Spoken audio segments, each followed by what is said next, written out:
The community center buzzed like a beehive on a warm afternoon. Sunlight poured through tall windows, casting long golden rectangles across the scuffed wooden floor.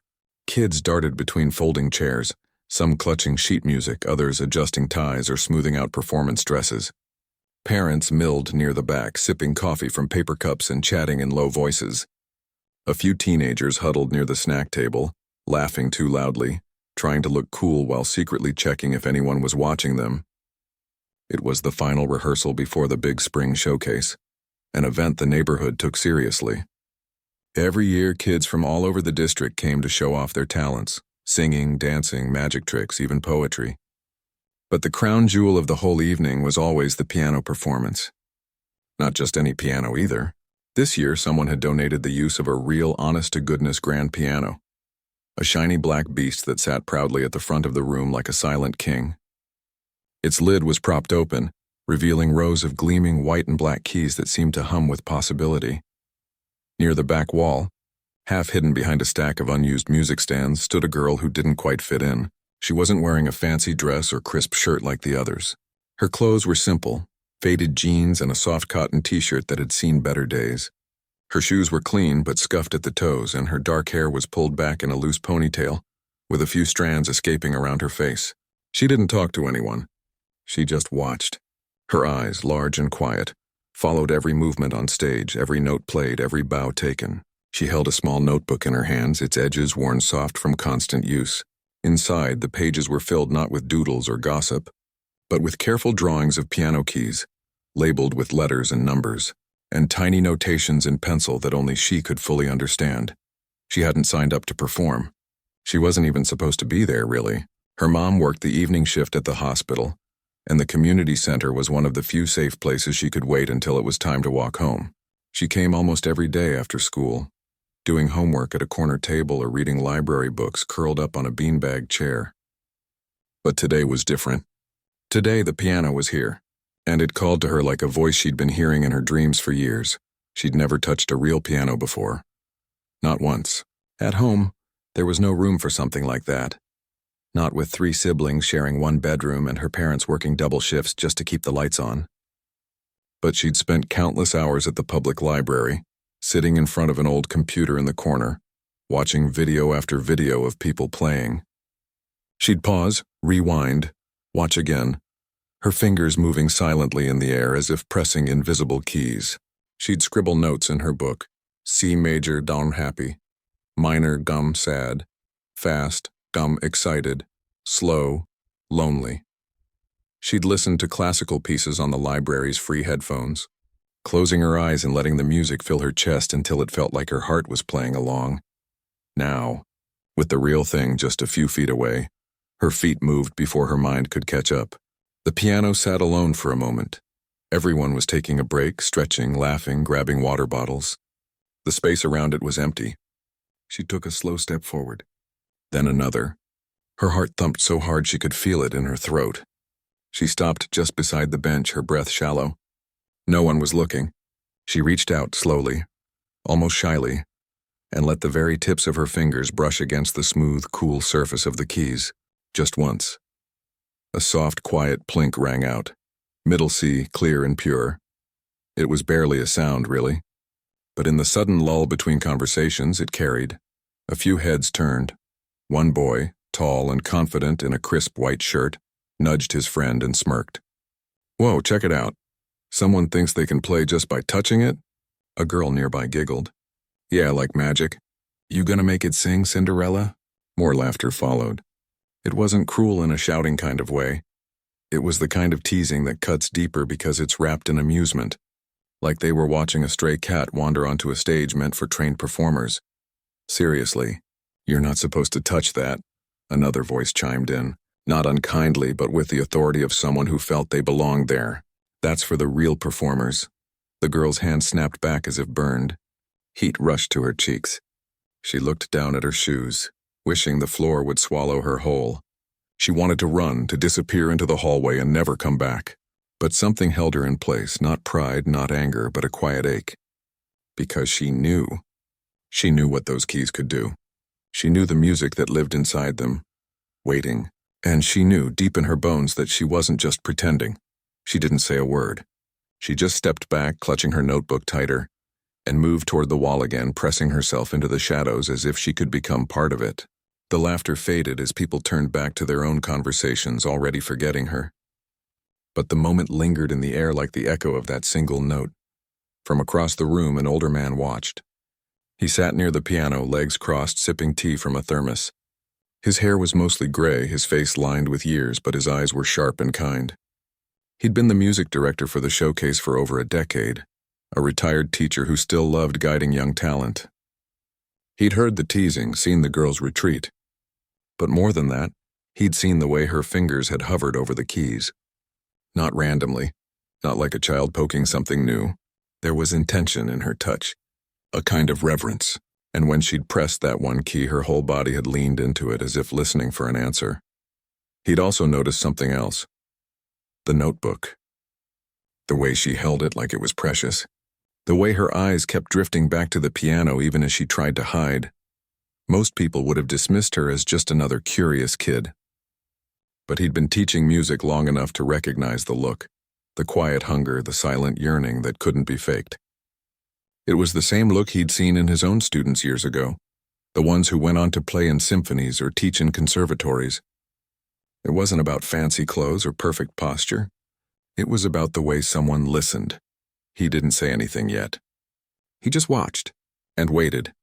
Meanwhile, the girl stood by the wall trying to make herself small. She opened her notebook to a fresh page and pretended to write, but her hand trembled slightly. She could still feel the smoothness of the key under her fingertip. She could still hear that single note ringing in her ears. It had been real, more real than anything she'd ever experienced. And for a few seconds, she hadn't been the quiet girl in the back. She'd been connected to something vast and beautiful, but now, the weight of everyone's eyes, even if they weren't looking anymore, felt heavy. She wondered if she should just leave. Go home early. Forget about the piano, forget about the music, forget about this stupid dream that didn't belong to someone like her. Just then, the rehearsal leader clapped her hands. All right, everyone. 5 more minutes, then we're running through the piano piece again. Lucas, you're up next. A boy with neatly combed hair stepped forward confidently, adjusting his cuffs. He sat at the piano with practiced ease, cracked his knuckles, and launched into a flashy, showy piece full of fast runs and dramatic pauses. Everyone watched with admiration. Parents nodded proudly. Friends whispered, "He's so good." The girl watched too, but not with envy. She listened. She noticed where he rushed the tempo, where he missed a subtle, dynamic change. She didn't judge him, she just heard it. Because that's what she did. She didn't just hear music. She felt it. When he finished, there was polite applause. He stood, gave a little bow, and stepped away from the piano. The bench sat empty again, and that's when the older man stood up. He walked slowly across the room, his steps quiet on the wooden floor. He didn't head toward the stage. He headed straight for the girl by the wall. She saw him coming and froze, her stomach twisting. Was he going to scold her for touching the piano? Tell her to leave? But when he stopped in front of her, he didn't look angry. He looked curious. "You like the piano?" he asked softly, his voice warm like worn leather. She nodded, barely moving her head. "Ever played one before?" She shook her head. "But you've listened a lot, haven't you?" Another nod. Her throat felt too tight to speak. He smiled gently. "You know, sometimes the best musicians start by just listening." "Really listening?" She looked up at him then, her eyes wide with surprise. No one had ever said anything like that to her before. He glanced back at the piano, then at her. "Would you like to try it? Properly, I mean. Not just one note," her breath caught. She glanced around quickly, no one was paying attention. They were all busy with their own things. But what if they turned and saw her? What if they laughed again? I don't know how," she whispered. "You don't have to know everything," he said. "Just play what you feel. The piano doesn't care about your clothes or your name. It only cares if your heart's in it." She hesitated. The fear was still there, coiled tight in her chest. But underneath it, something else stirred, something brave. A tiny spark that had been waiting for this moment. She looked at the piano, then back at the man, and finally she nodded. "Okay," she said, her voice barely above a whisper. He stepped aside and gestured toward the bench. "Go on." Her legs felt like jelly as she walked forward. Every step echoed in her mind. She could feel eyes now, so Me curious, some skeptical, a few still smirking. But she kept going. She reached the piano, sat down on the edge of the bench, her back straight, her hands resting lightly in her lap. For a moment, she just sat there, breathing. The room seemed to hold its breath too. Then slowly she lifted her hands. Not with showmanship, not with flair, just with quiet certainty. And she began to play. But that moment, the first note, the gasp that followed, the way the room fell utterly silent, that would come in just a few seconds, for now she was just a girl at a piano, finally home. Most people think music is something you learn in a classroom with a teacher, a metronome ticking like a patient clock, and a stack of sheet music taller than your arm. But for her, music wasn't taught. It was discovered, like finding a hidden path in the woods or stumbling upon a secret garden behind an old fence. It started not with lessons, but with silence. At home, silence was rare. The apartment was always full of noise. Siblings arguing over the TV remote, the hum of the refrigerator that never quite shut off, the clatter of pots and pans as her parents rushed to make dinner between shifts. But in the quiet corners of her mind, there was a different kind of noise, a beautiful kind, one made of notes that didn't need words. It began when she was 9. She'd been at the public library, waiting for the rain to stop so she could walk home. Bored, she wandered into the computer section. An older kid had left a video playing on one of the terminals, black and white footage of someone playing piano. The music was fast, swirling, like wind dancing through trees. She stood there, soaked sneakers squeaking on the linoleum, completely still. She didn't understand what she was hearing, but it made her chest feel tight in a good way, like someone had reached inside and gently squeezed her heart. She went back the next day. And the next, she found more videos, Chopin, Beethoven, Debussy. She didn't know their names at first. She just knew how the music made her feel. Some pieces sounded like sunshine on a quiet morning. Others felt like tears you didn't even know you were holding back. She'd sit with headphones clamped over her ears, eyes closed, fingers resting on the edge of the desk, moving slightly as if tracing the notes in the air. She couldn't afford lessons. Her parents worked hard, her mom at the hospital, her dad driving a delivery truck, but money was always tight. Piano lessons, that was for kids in big houses with 2-car garages and weekend soccer camps, not for someone who reused school notebooks until the pages were see-through. So she taught herself. She started with the basics. On YouTube, she found videos titled, "How to Read Piano Notes for Beginners." She watched them over and over, pausing, rewinding, writing down what she learned in a small spiral notebook she'd bought for 50 cents at a thrift store. She drew a keyboard on the first page, 88 keys labeled carefully in pencil. She colored the white keys lightly with a worn-down eraser so she could see the pattern. Groups of 2 black keys, then 3 repeating like a secret code. At night, after her siblings were asleep, she'd sit on the floor of her room with the notebook open on her lap. She'd press her fingers against the wooden floor, pretending it was a keyboard. She'd practice scales silently, C, D, E, F, G, A, B, C, moving her fingers in slow motion, matching each one to a note in her head. She'd hum the melody while her right hand played and tap a steady beat with her left foot for rhythm. Sometimes she'd stand in front of the mirror and pretend she was on stage. She'd bow, sit down on her bed like it was a piano bench, and play an entire song from memory.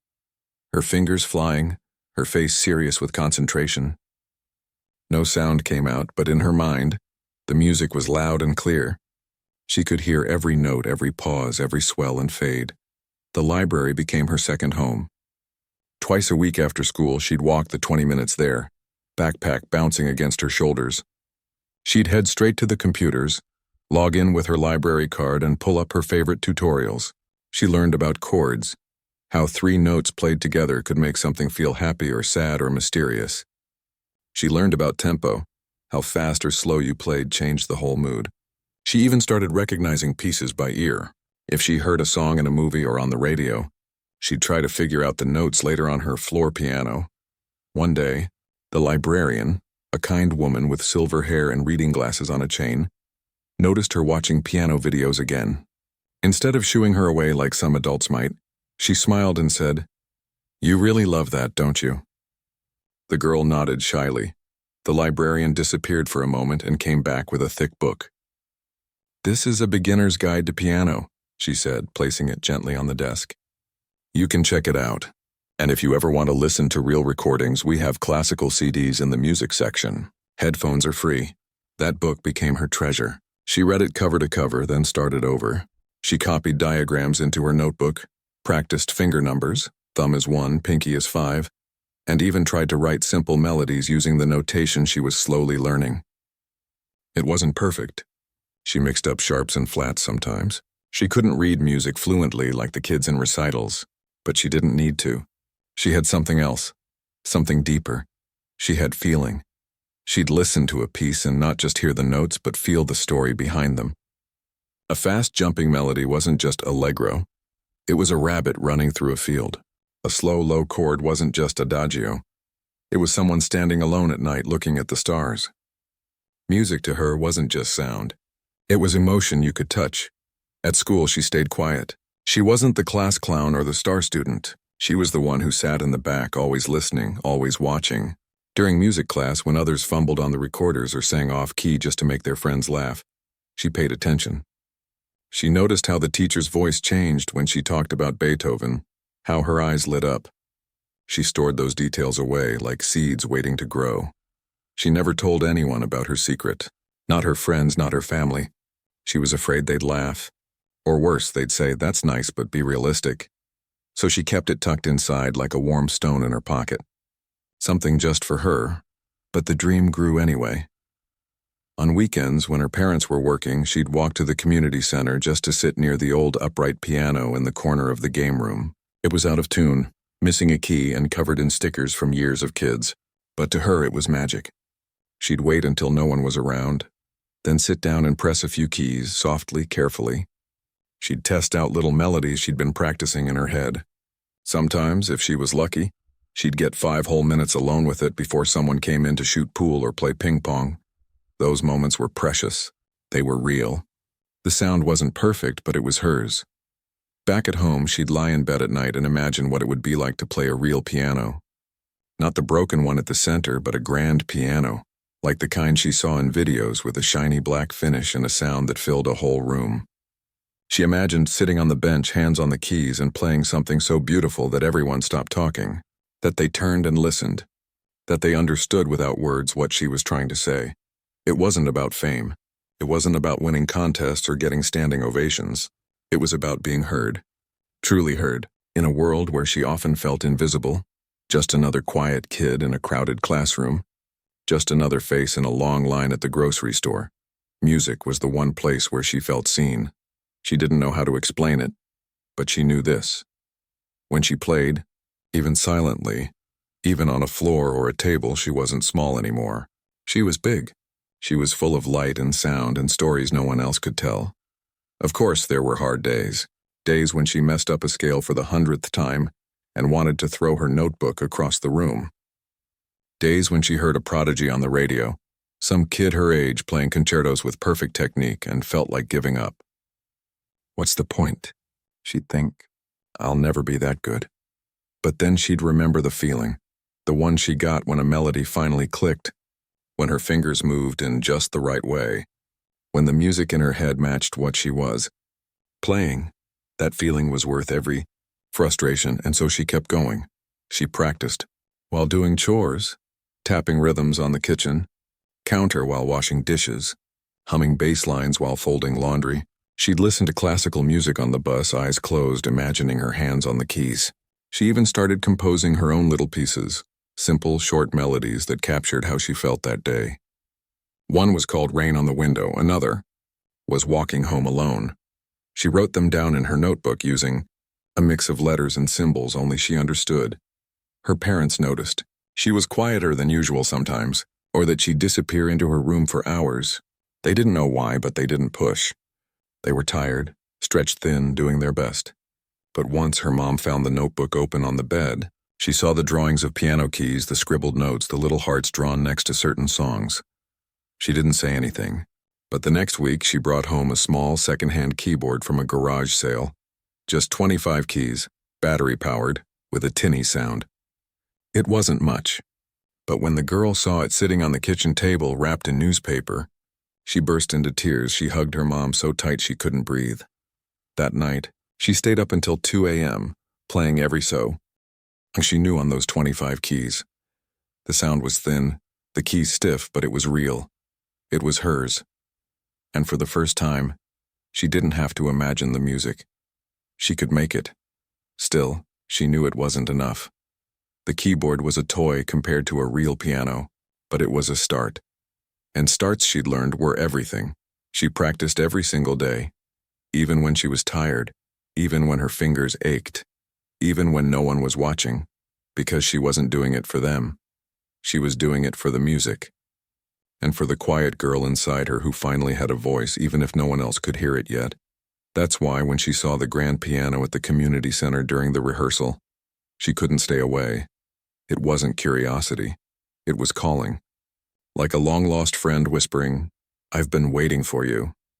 And when she touched that one key, middle C, and heard its clear, ringing tone fill the room, it wasn't just a sound.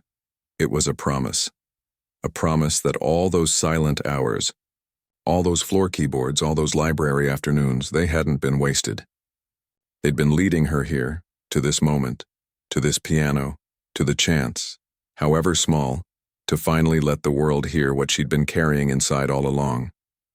The older man didn't rush her. He just stood a few steps away, hands in his pockets, giving her space. That meant more than she could say. Most adults would have nudged her, said, "Go on, don't be shy." Or worse, taken her hand and placed it on the keys like she was a little kid. But he knew better. He'd seen enough young musicians to understand that real music doesn't come from being pushed. It comes from being given room to breathe. She sat on the edge of the piano bench, back straight, hands resting lightly in her lap.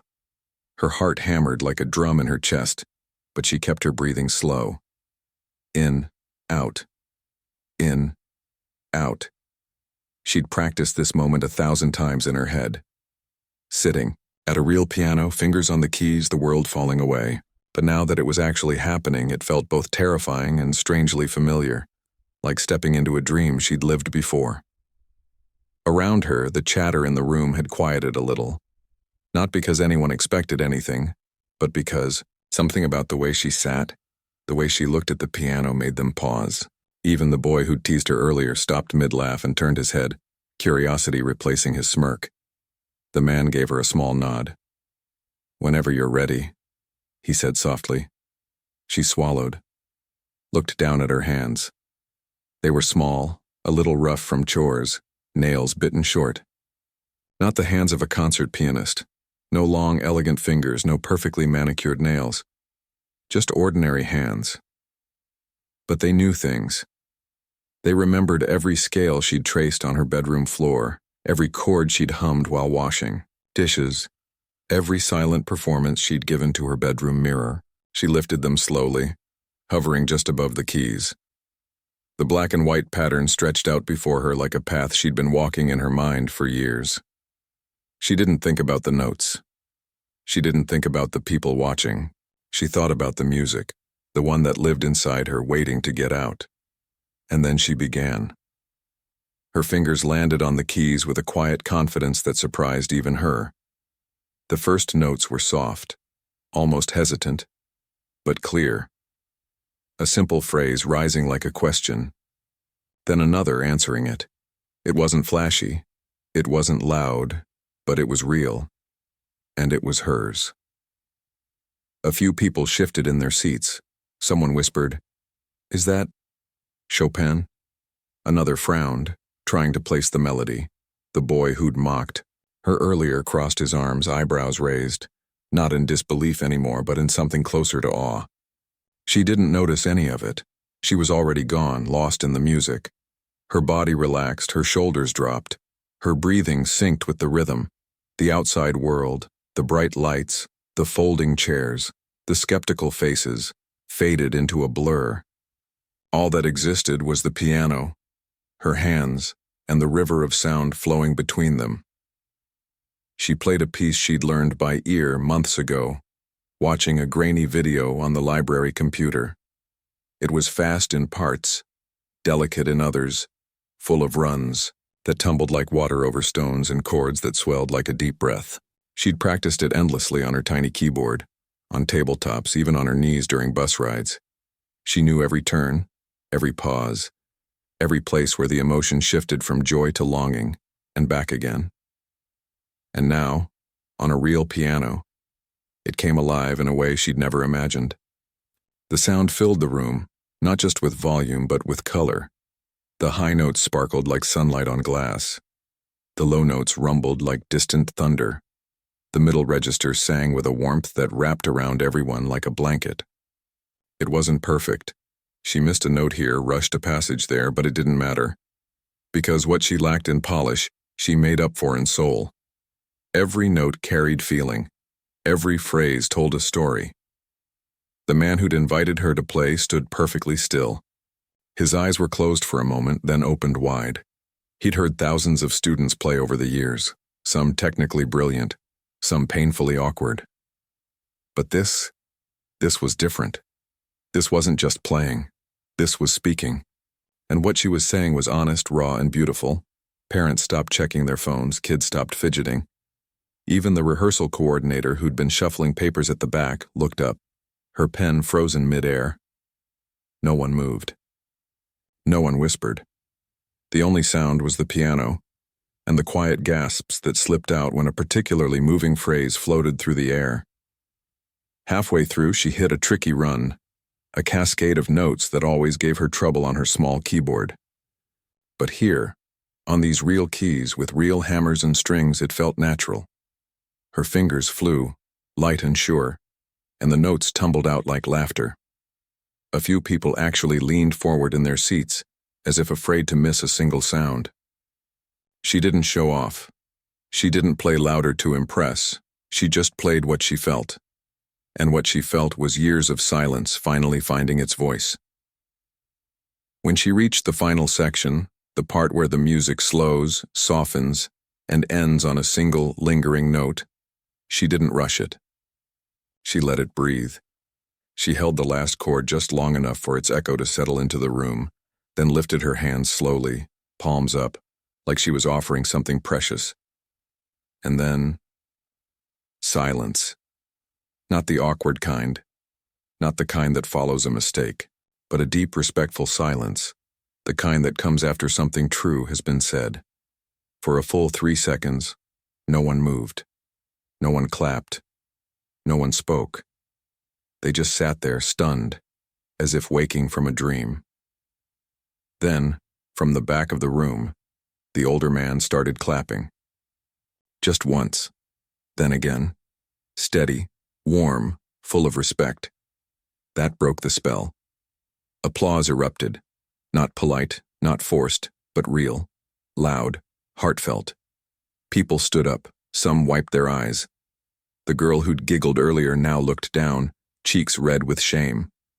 The boy who'd called her Cinderella stared at the floor, then slowly, quietly began to clap too.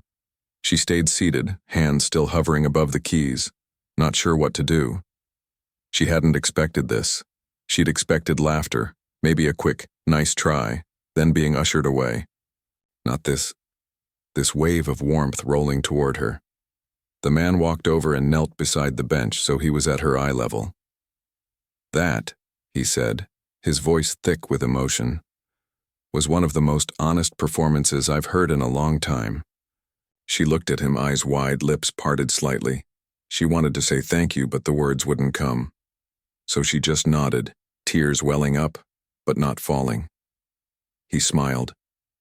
Do you know what you just played? She shook her head. I just played what I heard in my head. It's Chopin's Fantasy Impromptu, he said gently. A piece most conservatory students struggle with for years, and you played it like you've lived it. She didn't know what to say to that. She'd never even known the name of the piece.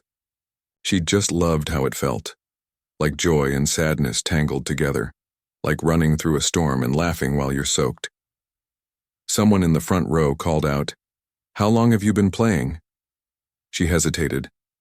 I've never played a real piano before today. The room went quiet again.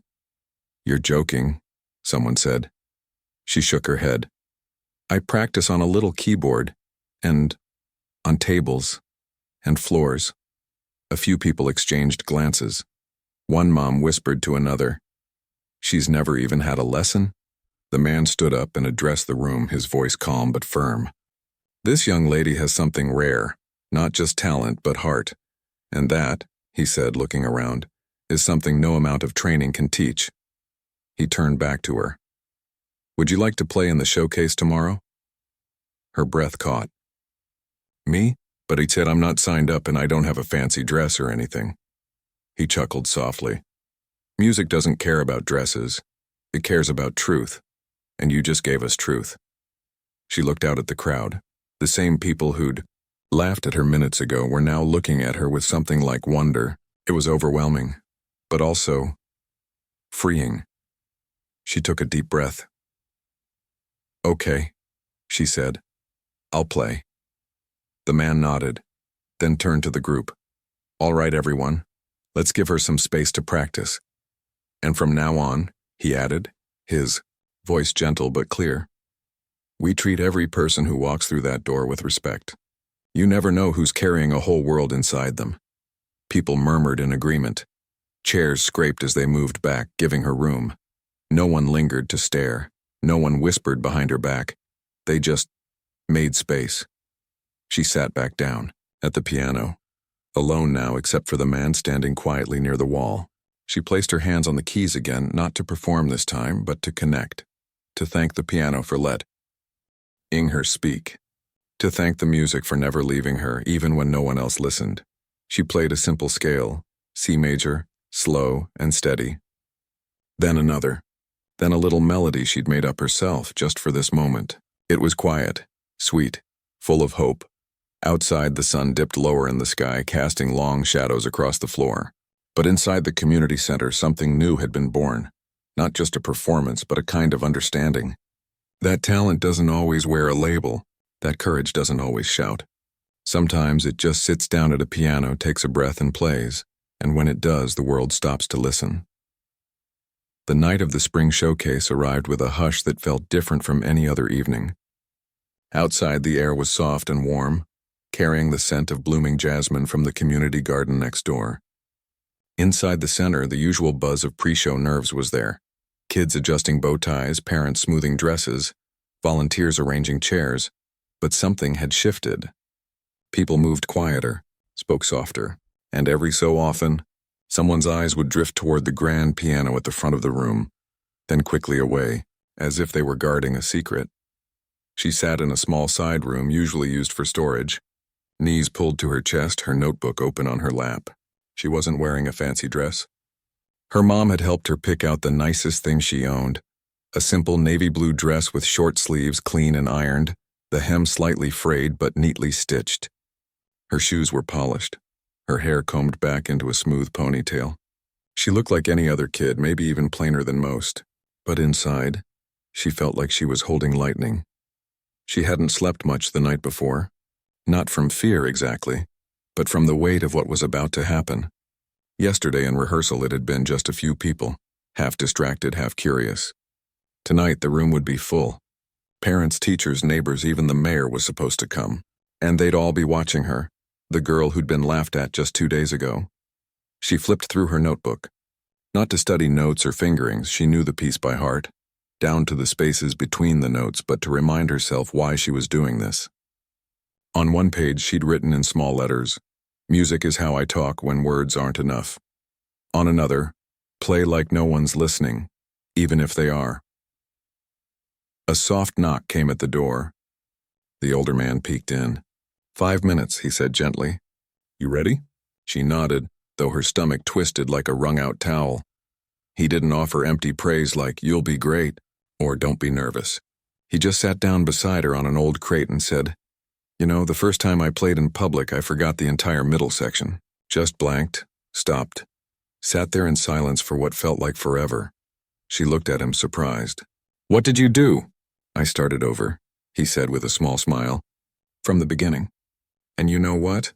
People didn't care about the mistake. They cared that I kept going." She took a slow breath. "I'm not scared of messing up," she admitted quietly. "I'm scared. They'll think I don't belong here." He was quiet for a moment. Then he said, You belong anywhere your heart shows up. And yours? It's been showing up for years, even when no one saw it. She looked down at her hands. They weren't shaking anymore. They felt calm, ready.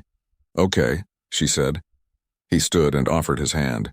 She took it not because she needed help standing, but because it felt like a promise that someone believed in her, even if only one person. They walked down the short hallway together. The sound of the audience grew louder, murmurs, laughter, the rustle of programs. As they neared the curtain, she could see the edge of the stage, the gleaming black curve of the piano waiting like an old friend. Backstage, a few performers gave her quick nods. The boy who'd teased her didn't look at her, but he didn't smirk either. He just stood quietly, hands in his pockets, eyes on the floor. She didn't hold it against him. She understood now. Sometimes people laugh because they're afraid of what they don't understand. The MC's voice came over the small speaker. Next, we have a special addition to tonight's program. Please welcome a young musician who's been practicing in silence for a very long time. The curtain parted slightly. The lights on stage were warm, golden, not harsh. The audience hushed. She walked out alone. No fanfare. No introduction with a dramatic story. Just her, in her simple dress, walking toward the piano like she'd done it 100 times before. She reached the bench, sat down, adjusted her dress, placed her hands in her lap. For a heartbeat, the room was completely still. You could hear the hum of the lights, the soft creak of someone shifting in their seat. Then she lifted her hands and began. This time there was no hesitation. No what if they laugh. No what if I fail. There was only the music and the deep quiet certainty that this was where she was meant to be. Her fingers found the opening notes with ease. The same melody from rehearsal, but now tonight it felt different. Fuller, deeper, like the piano itself was breathing with her. The first phrase rose gently like dawn breaking over hills. Then the tempo picked up and the notes began to dance, fast, intricate, alive. The audience didn't just listen. They leaned in. Parents stopped fanning themselves. Kids stopped fidgeting. Even the babies in the back grew quiet, as if sensing something important was happening. She played with everything she had, not just her fingers, but her whole self. Her shoulders moved with the rhythm. Her head tilted slightly when the music turned tender.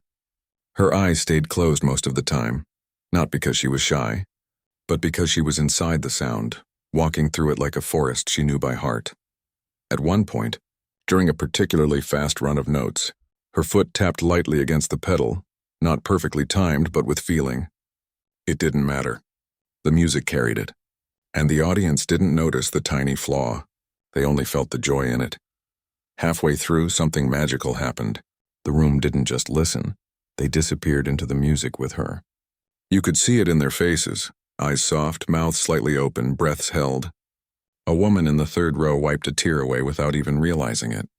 An older man in the back closed his eyes and nodded slowly, as if remembering a long-lost memory. This wasn't just a performance. It was a shared moment, a gift passed from one heart to many. When she reached the quiet middle section, the part where the music slows and turns inward, like someone whispering a secret, she played it so softly that people had to strain to hear. And that made it even more powerful. In that hush, every note felt like a heartbeat. Every pause a breath. Then the music swelled again. Faster, brighter, like sunlight breaking through clouds. Her fingers flew across the keys, not with showy speed, but with purpose. Each note had weight. Each phrase had meaning, and then the final cascade. The last run of notes that tumbles down like rain after a storm. She played it with everything she had, her whole body leaning into the piano, her fingers light but sure, and then silence, not a single sound. She lifted her hands, let them rest in her lap, kept her eyes closed for just a second longer, savoring the echo in her mind. Then she opened her eyes, and the room exploded. Not just applause, cheers, whistles, people standing. Some clapping so hard their hands must have hurt. A few kids jumped up and down. Her mom, sitting near the front, was crying openly, hands over her mouth, eyes shining with pride. She stood slowly, unsure if she should bow. She'd seen performers do it in videos, but she'd never practiced it, so she just gave a small, shy nod, like saying thank you without words. The man who'd believed in her stood at the edge of the stage, clapping steadily, a wide smile on his face. He didn't look surprised. He looked proud, like he'd known all along. She walked off stage, legs trembling, not from fear now, but from the rush of it all. Back in the side room, she sat down on the same crate and just breathed. Her heart still raced, but it felt good, like she'd run a long race and crossed the finish line not to win, but to prove she could. A few minutes later, people started coming by. Not to gawk, but to say real things. "That was beautiful," a woman said, her voice thick. "My daughter's been taking lessons for 5 years, and you made it feel like magic." A boy, maybe 10 years old, peeked around the door. "Can you teach me how to play like that?" She smiled. "It's not about playing fast. It's about listening." He nodded seriously, like he understood. Even the boy who'd mocked her came by. He didn't say much. Just stood in the doorway, hands in his pockets, and mumbled, "I'm sorry. I didn't know." She looked at him and said, "It's okay. I didn't know either until I played." He gave a small nod and walked away, but she saw his shoulders relax like a weight had been lifted. Later, as the crowd began to thin, a woman in a neat blazer approached. She introduced herself as someone who worked with a local arts foundation. "We support young talent who don't have access to traditional training," she said gently. "Would you be open to talking about lessons? A real piano at home? Maybe even summer programs?" The girl didn't say yes right away. She looked at her mom, who stood nearby, eyes wide with disbelief and hope. "We'll talk," her mom said softly, squeezing her daughter's hand. But the real victory wasn't the offer. It wasn't the applause or the standing ovation. It was the look in her mom's eyes, the look that said, "I see you now. I see what you've been carrying." As they walked home that night, the streets quiet under a sky full of stars, I didn't talk much, but they didn't need to. The music still hummed between them, soft and steady, and for the first time the girl didn't feel like she had to hide her dream. She'd played. They'd listened, and that was enough. More than enough. It was everything. Years passed, but the memory of that night never faded. Not the applause, not the standing ovation, but the quiet moment just before she played, when the room held its breath and the piano waited like an old friend. That was the moment everything changed, not because she became famous or won awards, but because she finally believed she belonged. The offer from the Arts Foundation turned into something real. Not overnight and not without hard work, but it grew. First came weekly lessons with a kind teacher who didn't care about fancy backgrounds, only about heart and effort. Then, a donated upright piano found its way into their small apartment, squeezed into the corner of the living room where the TV used to be. Her siblings, at first annoyed by the constant practicing, soon grew used to the sound of scales drifting through the walls at night. Sometimes her little brother would sit on the floor beside the piano, coloring quietly while she played, as if the music were a lullaby just for him. She didn't become a prodigy overnight. There were still days when her fingers fumbled, when a passage she'd mastered yesterday suddenly felt impossible today. But now she had help. She had guidance. And most importantly, she had permission to make mistakes, to ask questions, to grow at her own pace. The community center became her second home again, but this time, she wasn't hiding in the back. She sat up front, notebook still in hand, but now filled with not just drawings of keys, but real sheet music, teacher's notes in the margins, little stars next to pieces she loved. She even started helping younger kids during open practice hours, showing them how to find middle C, how to count beats, how to listen, not just with their ears, but with their whole bodies. People remembered her, not just as the girl who played Chopin, but as someone who showed up day after day with quiet determination. The same kids who'd once whispered behind her back now asked for her advice. The boy who'd mocked her? He signed up for beginner piano lessons the next semester. She never said a word about it, but she made sure to smile at him in the hallway. High school came and went. While others chased trends or worried about popularity, she kept her head down and her hands on the keys. She played at school assemblies, at local nursing homes, even at a farmer's market once where people stopped their shopping just to listen. She never charged a dime. Music to her wasn't something to sell, it was something to share. When college applications rolled around, her counselor wasn't sure what to do with her. No national competitions, no flashy résumé, just years of quiet practice and a single, unforgettable performance at a community center. But then the music teacher wrote a letter.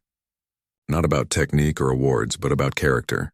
about how she'd shown up when no one expected her to, about how she'd turned mockery into grace, and somehow that was enough. She got accepted to a respected music program on a full scholarship, not because she was the best player in the room, but because she understood what music was really for. Connection. College was different.